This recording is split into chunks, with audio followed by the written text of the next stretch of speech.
Welcome to the Human Capital Innovations Podcast, your go-to source for personal, professional, and organizational growth and development.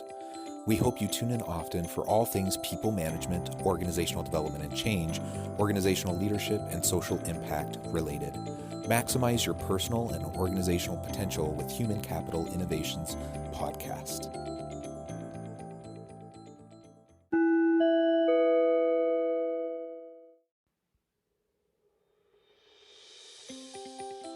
Welcome to the Human Capital Innovations Podcast.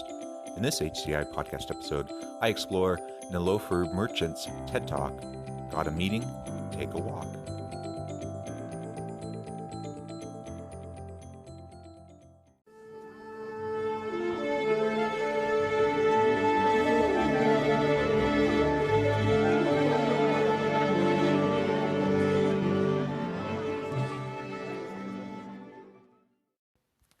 Welcome back to the Human Capital Innovations Podcast. It's great to be with you again today for this inspiring TED Talks HCI podcast episode. Today I'll be exploring the famous 2013 TED Talk, Got a Meeting? Take a Walk. I really appreciate this very simple message, and as you'll hear in the various clips in this very short 3+ minute TED Talk, it's important for us to be able to get up, move around, and explore open spaces. And that can not only have some psychological and physical health benefits, but also it can have some creativity benefits and help us to be more innovative and collaborative. So as we go through this brief TED Talk and break it into short clips, I'll share a little bit of my own thoughts and insights in connection with what she is sharing. Thanks for joining me, and I'll catch you on the flip side of this first clip.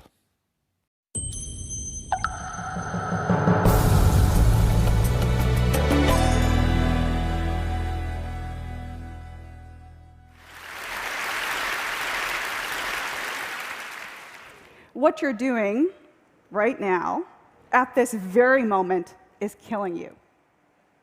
More than cars or the internet, or even that little mobile device we keep talking about, the technology you're using the most almost every day is this, your tush. Nowadays, people are sitting 9.3 hours a day, which is more than we're sleeping at 7.7 hours. Sitting is so incredibly prevalent, we don't even question how much we're doing it. And because everyone else is doing it, it doesn't even occur to us that it's not okay. In that way, sitting has become the smoking of our generation. The smoking of our age, that's a fairly startling kind of a realization. And it has obviously so many impacts on our physical and emotional and psychological health. I was actually having a conversation about walking and exercise with my wife the other day because we realized that we aren't getting up and walking around and just moving as much as we were in pre-COVID times. So prior to COVID-19, we'd get up and we'd move around, and we were doing many more activities, going to events and such where we were walking around, or even just going to the physical workplace where we had to walk around. Both of us teach at the university, so just walking around campus and going from room to room and going to meetings, you're walking around a lot. And even though we're sitting a lot and we're part of a culture where people do sit a lot, we had a lot more just kind of organic, natural movement as we went about our day. That's gone down, though, during COVID because we're largely working from home, so we're just not getting that organic walking opportunity as much. And so we have to be really proactive about trying to make sure that we're getting up, we're stretching, we're moving, we're walking, we're just doing some basic physical activities every so often so that we don't have some of those negative health impacts. And I've noticed that I just really have to be purposeful about it. I used to always take my dogs out on a walk every day for 30 to 45 minutes, usually in the late afternoon, early evening. But I've started taking them on a morning walk and an afternoon walk just because I know that I'm not getting as much walking in just through the organic movement of my day because I'm at home so much. I think we can all take that to heart and find different ways for us to get a little bit more active. And I really like her perspective on this, as you'll hear in just a moment, about how we can build in more walking time and opportunity into our daily routine. In a course, there's health consequences to this, scary ones, besides the waste. Things like breast cancer and colon cancer are directly tied to our lack of physical inactivity. 10%, in fact, on both of those. 6% for heart disease, 7% for type 2 diabetes, which is what my father died of. Now, any of those stats should convince each of us to get off our duff more, but if you're anything like me, it won't.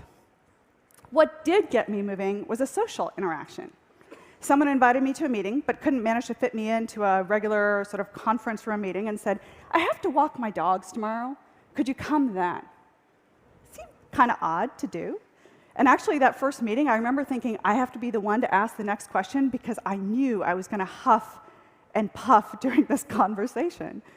And yet, I've taken that idea and made it my own. So instead of going to coffee meetings or fluorescent-lit conference room meetings, I asked people to go on a walking meeting to the tune of 20 to 30 miles a week. It's changed my life. It's amazing how much that can add up when you start doing walking meetings. I just think about each and every day, how many meetings am I a part of? And now most of those are Zoom or Microsoft Team meetings. And so we're at a screen, looking at a screen with other people in the meeting. And it's hours. In fact, I think I'm in more meetings now than I was pre-COVID because people are just so quick to call a meeting because it's easy with it being virtual. And so I'm spending hours every day sitting in my chair at my computer on Zoom or Microsoft Team meetings. And the thought occurred to me, I remember over the summer actually, I was thinking, why am I sitting for all of these? And do I even need to have my camera on for all of these? If I turn my camera off and I just have my microphone on, and I'm listening in, I can go and walk. And so even though other people are sitting during the meeting, because it's a virtual meeting, I can get up and walk around during the meeting. And actually, that was really a wonderful realization. I probably should have considered that earlier, but it allowed me to just get out and walk around a lot more. And so every now and then someone is wondering why my camera's not on, but largely it's not a big deal. And I could just get some more physical activity in. Now, pre-COVID, and when we weren't always doing virtual meetings, doing walking meetings is also a great idea, especially when you have like one-on-ones or just interactions with just one or two people. Now, obviously, a big group meeting, that's not really going to work. But if I'm doing a one-on-one with someone and we just need to have a conversation, touch base on some strategic thing or a project, and I can just walk with them for 15 minutes and we can have that good conversation. In fact, it's just so liberating to be able to get up and move around. And as she'll discuss here in a moment, it can actually free up your mind and allow you to think a little bit more clearly as well. And I don't know about you, but all those health consequences, the negative health consequences that she mentioned, it's scary stuff. And I don't want to fall into the trap of just always be sitting so much that I have those negative health consequences. And I think organizations need to be thinking along those same lines. If I'm an organizational leader and I'm thinking about my team and the health and the productivity of my team and their ability to be effective and collaborate and be innovative, I need to be thinking about things like, are they walking around? Are they taking frequent breaks? Are they taking stretch breaks? Because it has some serious long-term implications for the organization.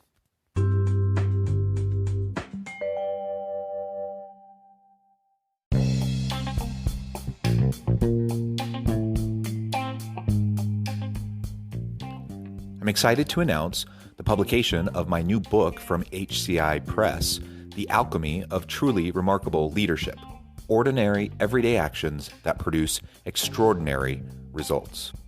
Consider how the nature of work has shifted over the past 50 years. With increased globalization, rapid technological advancement, and the shift in economic composition, the average job of today looks very different than the average job of 50 years ago. What will the jobs and organizations of tomorrow look like? Moreover, what does this all mean for organizational leaders? What are the core competencies and capabilities of organizations and their leadership that are prepared for continued disruption and geopolitical and socioeconomic shifts? Regardless of what the future holds, increasingly, leaders need to be socially minded, data-driven, decisive, champions of talent, and disruptors of the traditional notions of leadership, teams, organizations, and work. The Alchemy of Truly Remarkable Leadership will help you to explore your own leadership competencies and capabilities and consider ways to apply and implement them into your workplace and personal life.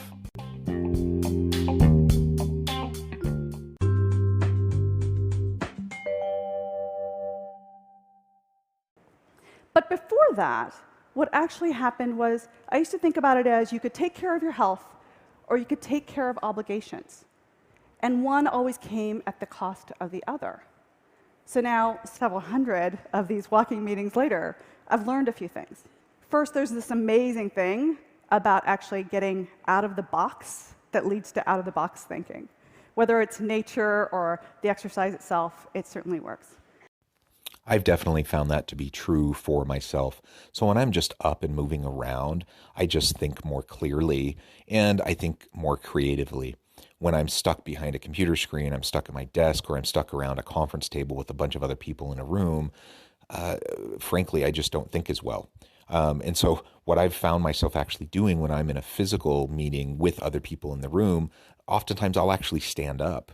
And it's not like the situation where I can just pace around the room, but I'll stand up and kind of shift my weight back and forth. And just that action makes a big difference for me.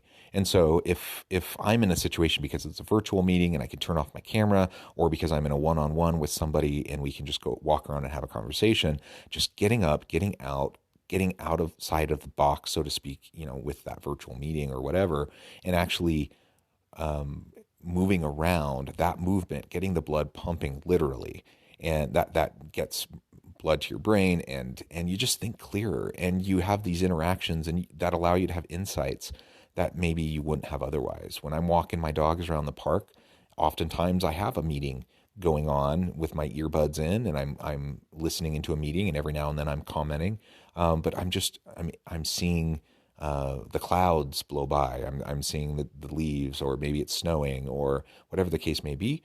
That it's just this different context that allows me to think differently than when I'm stuck in a room behind my computer. Getting up and moving just gets the juices flowing, and I can't speak highly enough in terms of just trying to increase creativity and innovative thinking. My best thinking happens when I'm out walking the dogs or when I'm moving around. It almost never happens when I'm stuck behind my computer. And second, and probably the more reflective one, is just about how much each of us can hold problems in opposition when they're really not that way.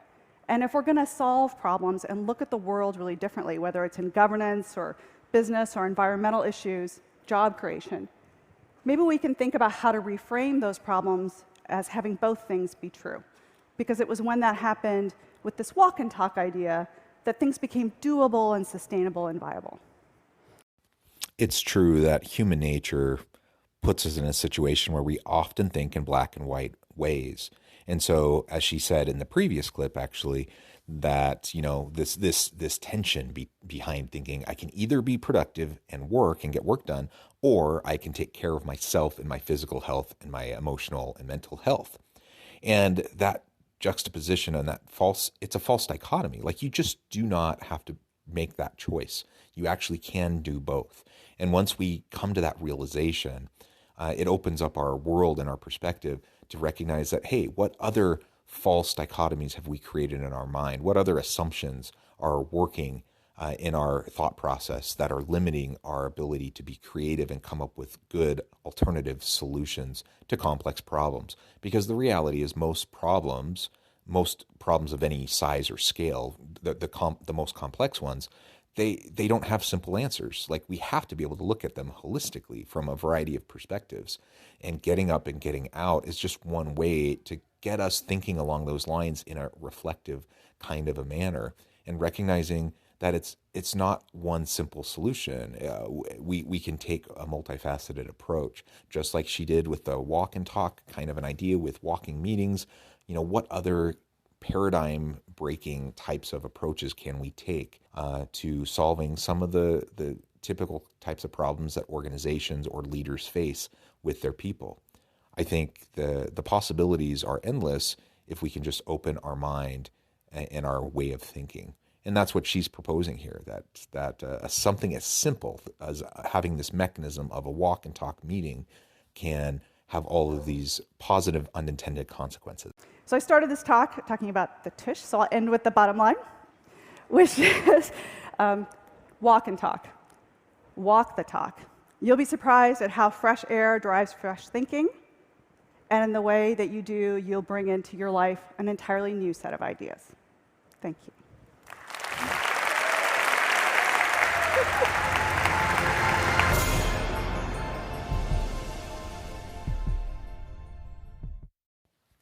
We often talk about not just talking the talk, but walking the walk. And I think her perspective in this walking meeting TED Talk actually puts a little bit of a new meaning behind that phrase or that couplet. And I think absolutely there are so many health and mental, social, emotional types of benefits to getting up and moving around.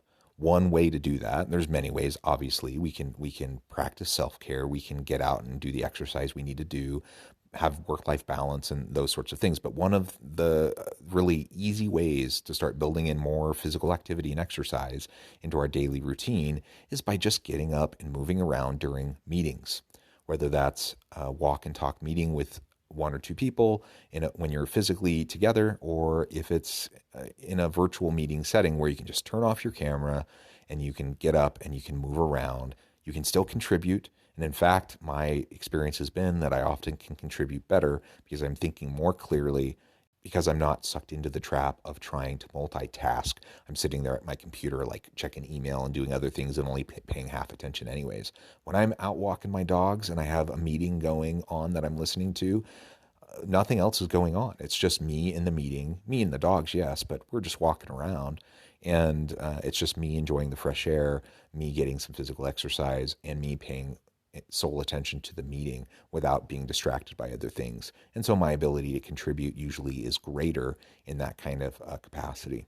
So let's get creative. Let's think about those types of mechanisms that we can build into our daily routine so that we can be more physically healthy. And physical health leads to better creativity and innovation, better mental health, and it's a no-brainer.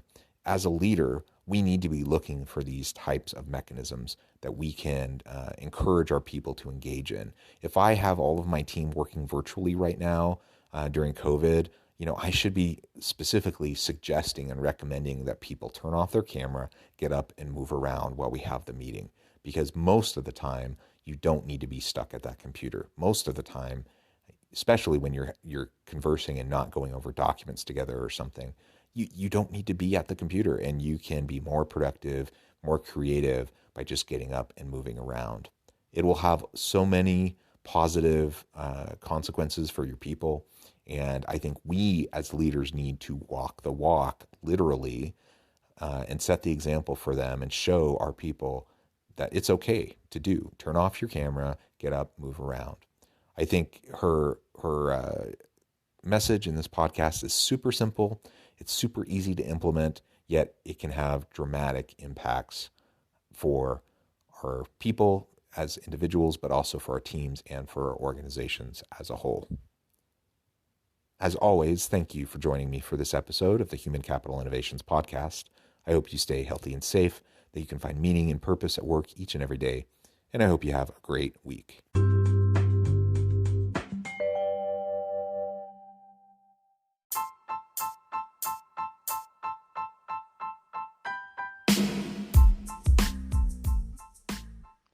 We are excited about the launch of HCI's new magazine, Human Capital Leadership. Human Capital Leadership is a free, interactive e-magazine designed to help individuals, leaders, and organizations find innovative approaches to maximize their human capital potential. We will be publishing issues quarterly in August, November, February, and May. Check out the first issue and let us know what you think.